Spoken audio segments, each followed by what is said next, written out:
यह एक रहस्यमयी, दिल छू लेने वाली कहानी है।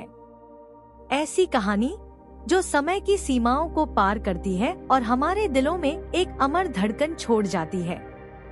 कुरुक्षेत्र का महायुद्ध समाप्त हो चुका था।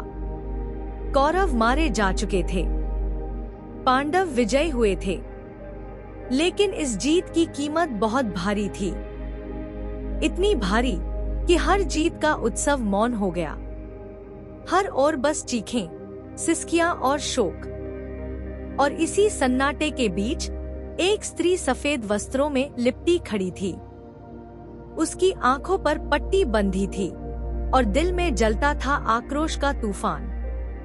वो थी गांधारी, हस्तिनापुर की रानी, 100 पुत्रों की माँ, जो अब शून्यता की माँ बन चुकी थी। हर माँ की तरह उसका दिल भी तड़प उठा जब उसने अपने बच्चों को खो दिया। और तभी उसने कृष्ण से कहा, हे कृष्ण, तुम इस युद्ध को रोक सकते थे। तुम्हारे पास वो शक्ति थी कि यह सहार टल जाता, लेकिन तुमने कुछ नहीं किया। तुमने बस देखा जब मेरे पुत्र एक एक करके मारे जा रहे थे। और कांपते हुए हाथों से उसने कृष्ण की ओर इशारा किया और वो शब्द कहे जो युगों तक गूंजते रहेंगे, मैं तुम्हें श्राप देती हूँ, हे कृष्ण। जैसे मेरे पुत्र आपस में लड़कर मारे गए, वैसे ही तुम्हारा वंश भी आपसी कलह में नष्ट हो जाएगा। ये श्राप कोई साधारण क्रोध नहीं था। यह एक माँ का विलाप था जो ईश्वर तक पहुँच गया। कृष्ण, जो समय और सृष्टि के अधिपति थे, बस मौन होकर सिर झुका लेते हैं, क्योंकि उन्हें ज्ञात था यह भी उसी लीला का हिस्सा है। और तभी से शुरू होता है यदुवंश के विनाश का बीज। समय बीतता गया। यदुवंश, जो कभी महान और तेजस्वी था, अंदर से टूटने लगा। गर्व ने अहंकार को जन्म दिया और शक्ति ने लापरवाही को। एक दिन युवराजों ने एक ऋषि का मजाक उड़ाया, एक नकली गर्भ का दृश्य रचा जिसमें एक लोहे की मूसल छिपा दी। ऋषि ने क्रोधित होकर श्राप दिया, यही मूसल तुम्हारे विनाश का कारण बनेगा। कभी कभी विनाश का बीज बहुत शांतिपूर्वक बोया जाता है, लेकिन उसकी जड़ें गहराई तक फैल जाती हैं। उस मूसल को पीसकर समुद्र में फेंक दिया गया, लेकिन जहां उसे खत्म किया गया था, वहीं से उगे लोहे जैसे कठोर सरकंडे। और एक दिन प्रभास के समुद्र तट पर यदुवंशी शराब के नशे में लड़ पड़े। भाई भाई के विरुद्ध, पिता पुत्र के विरुद्ध। अगले दिन जब सूरज उगा, यदुवंश खत्म हो चुका था। गांधारी का श्राप अपने पूर्ण रूप में साकार हो चुका था। अब ईश्वर को भी अपने अंतिम कार्य की ओर बढ़ना था। उन्होंने द्वारका छोड़ दी। न कोई रथ, न कोई सेना, बस अकेले मौन वन की ओर चलते गए। और फिर एक पेड़ के नीचे ध्यानमग्न होकर बैठ गए, आत्मा को ब्रह्मा से एकाकार करने के लिए। लेकिन नियति को कुछ और ही स्वीकार्य था। उसी जंगल में एक शिकारी जरा घूम रहा था। थके हुए बूढ़े ने कुछ चमकता देखा। उसकी आंखों ने भ्रम किया और तीर छूट गया सीधे श्री कृष्ण के चरण में। जरा घबरा गया, घुटनों के बल गिर पड़ा, प्रभु, क्या किया मैंने? मुझे क्षमा करें। कृष्ण ने आंखें खोली, न कोई क्रोध, न कोई पीड़ा, बस दया और करुणा। उन्होंने कहा, जरा शोक मत कर। पिछले जन्म में तुम बाली थे। यह सब नियत था और वहीं समाप्त हो गया कृष्ण का मानव रूप में अंतिम लीला। कहते हैं, जब अर्जुन ने उनका अंतिम संस्कार किया तो उनकी देह 5 तत्वों में विलीन हो गई, पर उनका हृदय वो नहीं जला। अर्जुन हैरान हो उठा। वह हृदय दिव्य प्रेम में डूबा हुआ था, एक ऐसा हृदय जिसे न अग्नि जला सकती थी, न काल छू सकता था। तब एक दिव्य स्वर ने अर्जुन को आदेश दिया, इस हृदय को समुद्र में प्रवाहित करो।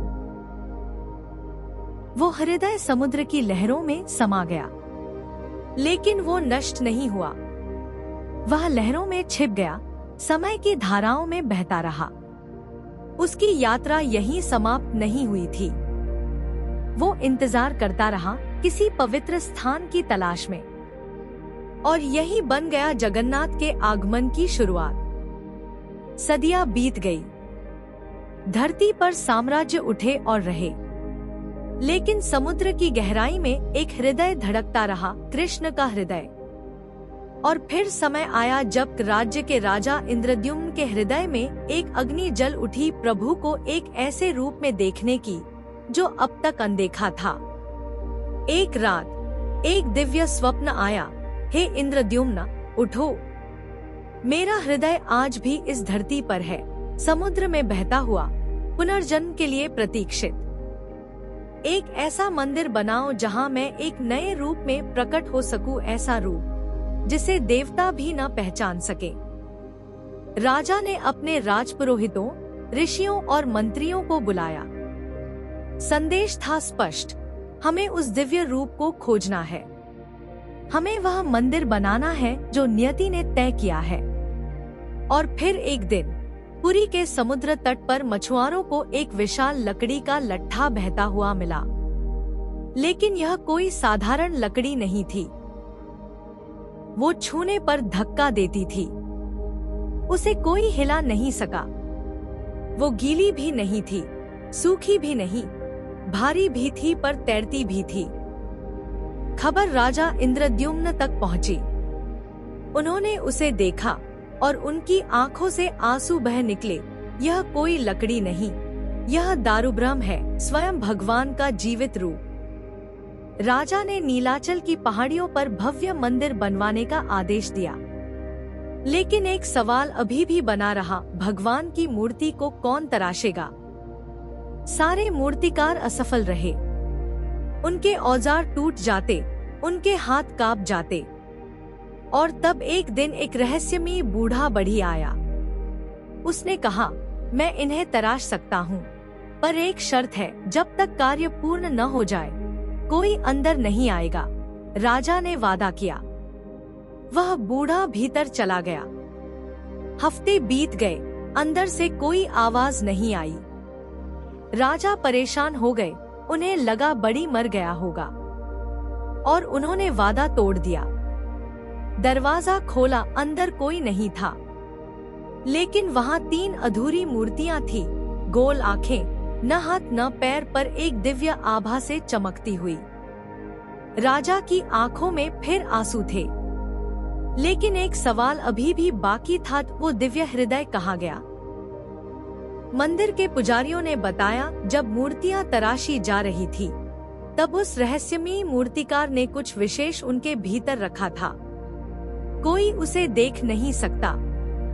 कहा जाता है, यही कृष्ण का वह हृदय है जो नहीं जला, जो समुद्र में समा गया, जिसने राजा को स्वप्न में पुकारा।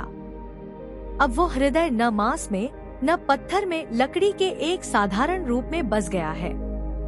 वही हृदय जो आज जगन्नाथ के रूप में मुस्कुराता है, हर श्रद्धालु को पुकारता है, आओ, मैं तुम्हारा हूँ।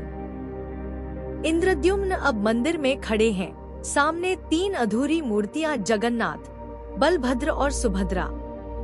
कोई हाथ नहीं, कोई पैर नहीं, लेकिन आंखों में एक गहराई थी जो सृष्टि को निहार रही थी। राजा ने कहा, मैंने गलती की, मैंने भगवान के कार्य में विघ्न डाला। और तभी मूर्ति मुस्कुराई।